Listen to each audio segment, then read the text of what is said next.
cuentan que cierto día, una chica llamada Eulalia entró a formar parte del personal de enfermería en el hospital. Era una chica de buena presencia, con cabellos rubios, ojos claros y facciones finas, con una actitud amable y educada aunque revestida por un ligero aire de seriedad. Desde sus primeros días en la institución médica, Eulalia demostró gran profesionalismo y diligencia, mostrándose siempre solícita con el personal médico y con los pobres enfermos, hacia los cuales profesaba una dedicación que a veces iba más allá del mero deber. Por otra parte, Eulalia siempre estaba muy limpia y arreglada, con el uniforme blanco perfectamente planchado e impoluto, exento de la más mínima mancha o arruga. Como era de esperarse, Eulalia se granjeó rápidamente el aprecio de los médicos, a la par que, gracias a su natural simpatía, logró verse libre de inspirar envidia en sus compañeras y compañeros de enfermería. Por otra parte, la vida de Eulalia era realmente tranquila, sana y sencilla, ya que todo su tiempo se dividía entre las labores en el hospital y las atenciones hacia su pequeña pero estable y relativamente feliz familia, conformada por sus padres y sus 2 hermanos menores, al menos en lo que respecta a su círculo más cercano. Por ello, los días habituales de Eulalia consistían en trabajar en el hospital, llegar a casa con una sonrisa, comer con todos, dormir un rato, despertar y pasar sus horas siguientes en tareas domésticas que compartía con su madre, en jugar con sus hermanos o en la lectura. Sin embargo, un día todo cambió. En efecto, cierta mañana el director del hospital convocó al personal para presentar al nuevo médico que acababa de llegar. El doctor Joaquín, un tipo inteligente, guapo y alto, venido de buena familia, pero con un cierto aire de arrogancia. Todas las demás enfermeras y casi todos los enfermeros fueron, pero Eulalia se quedó atendiendo a un paciente.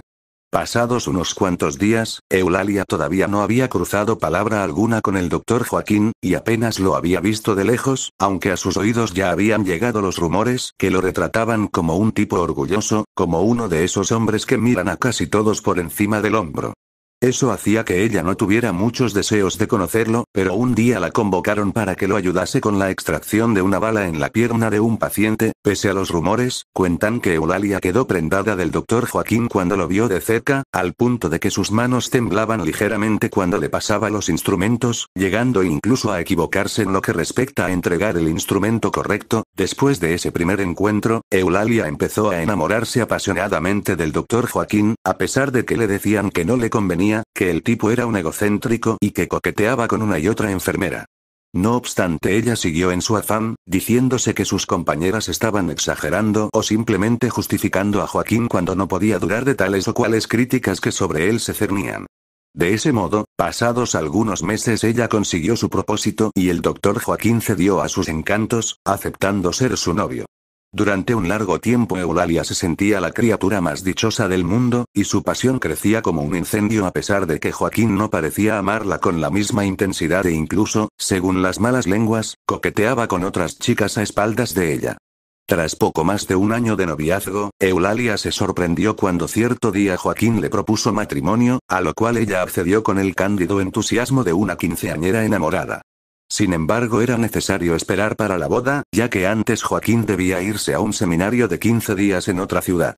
Antes de irse él le pidió que le planchara y preparara un fino traje, ya que debía estar impecable y elegante en el seminario. Entonces ella aceptó y, justo un día antes del viaje, él fue a recoger el traje y a visitarla, hablando tendidamente con ella y despidiéndose entre abrazos, besos y promesas de amor eterno. Tan solo una semana tras la partida de Joaquín, Eulalia ya lo extrañaba como si hubiese estado ausente varios meses, por lo que a veces adoptaba una actitud de melancólica nostalgia. Paralelamente, justo después de una semana cumplida desde el último día en que vio a Joaquín, un enfermero la abordó cuando estaba sola, le declaró su amor y le pidió que por favor lo acompañara a una fiesta como su pareja de baile, pero ella se negó y le dijo que si acaso no recordaba que el doctor Joaquín y ella tenían una relación. Asombrado y algo herido, el enfermero la miró y le dijo que no entendía cómo es que nadie le había contado que Joaquín renunció en el hospital y se fue a un viaje de luna de miel con su nueva esposa. Las palabras del enfermero habían dejado completamente helada a Eulalia, con esa mezcla de dolor y consternación que alguien siente cuando inesperadamente le informan que su madre o alguien muy querido ha muerto, aunque con la enorme y gran diferencia de que en la mirada de Eulalia latía la decepción. Por eso ella no acertó a decir nada, y solo agachó la cabeza y se fue, caminando con la leve esperanza de que aquello fuese un invento del enfermero para salir con ella.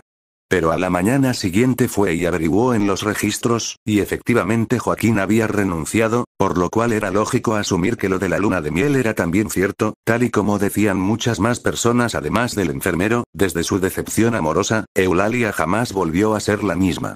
Nunca había tenido un novio antes, y solo le había gustado uno que otro chico durante su adolescencia, siendo con Joaquín con quien supo lo que realmente era el amor.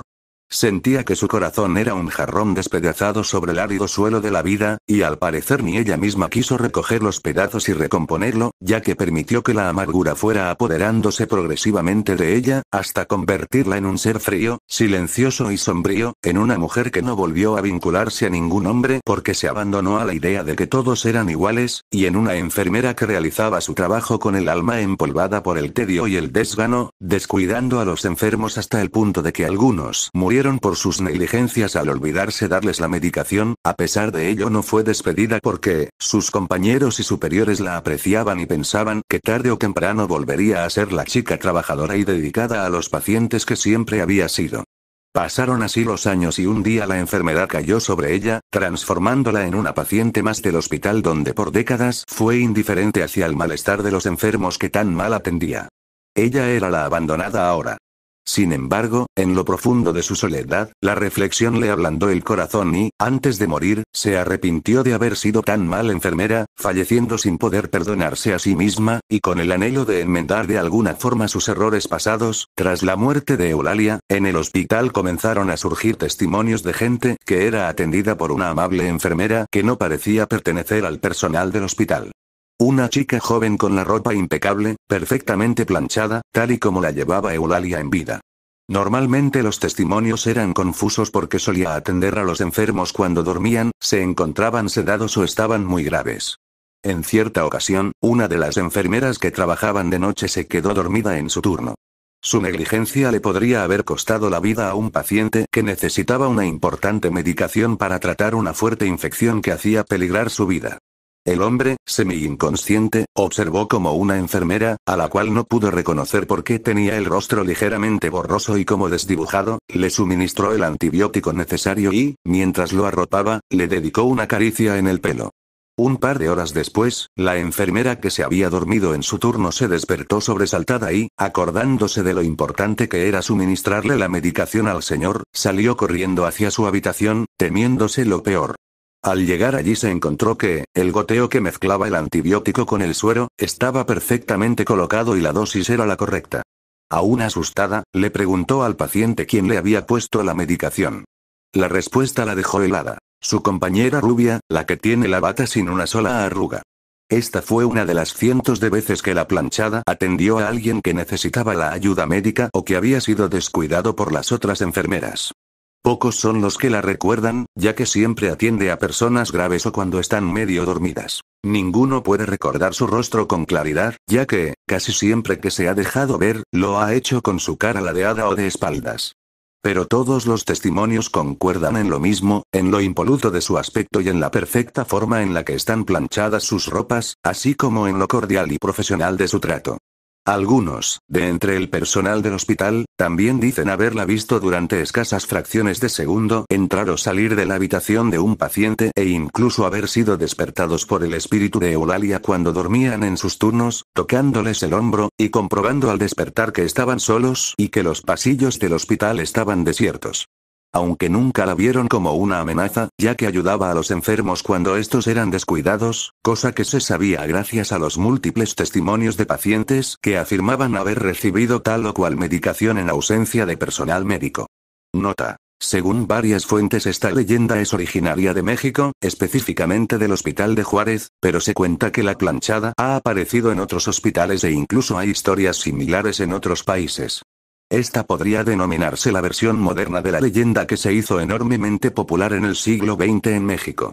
Pero existe una versión anterior surgida a raíz de la Guerra de Intervención estadounidense que enfrentó a Estados Unidos y México. Durante dicha guerra perecieron cerca de 25.000 soldados mexicanos, y en los hospitales de campaña las condiciones de trabajo del personal sanitario eran tan duras que era frecuente que las enfermeras se quedaran dormidas en sus interminables turnos. Al despertar, muchas de ellas, acudían rápidamente a seguir atendiendo pacientes y se encontraban que ya habían sido limpiadas sus heridas o suministrada la medicación que precisaban. Al preguntarles quién les había atendido, siempre daban la descripción de una mujer rubia con cabello corto y rostro serio, que no correspondía con el aspecto de ninguna de las enfermeras que trabajan en el hospital. Los pocos que trataron de seguirla se llevaron la sorpresa de que parecía esfumarse al doblar una esquina.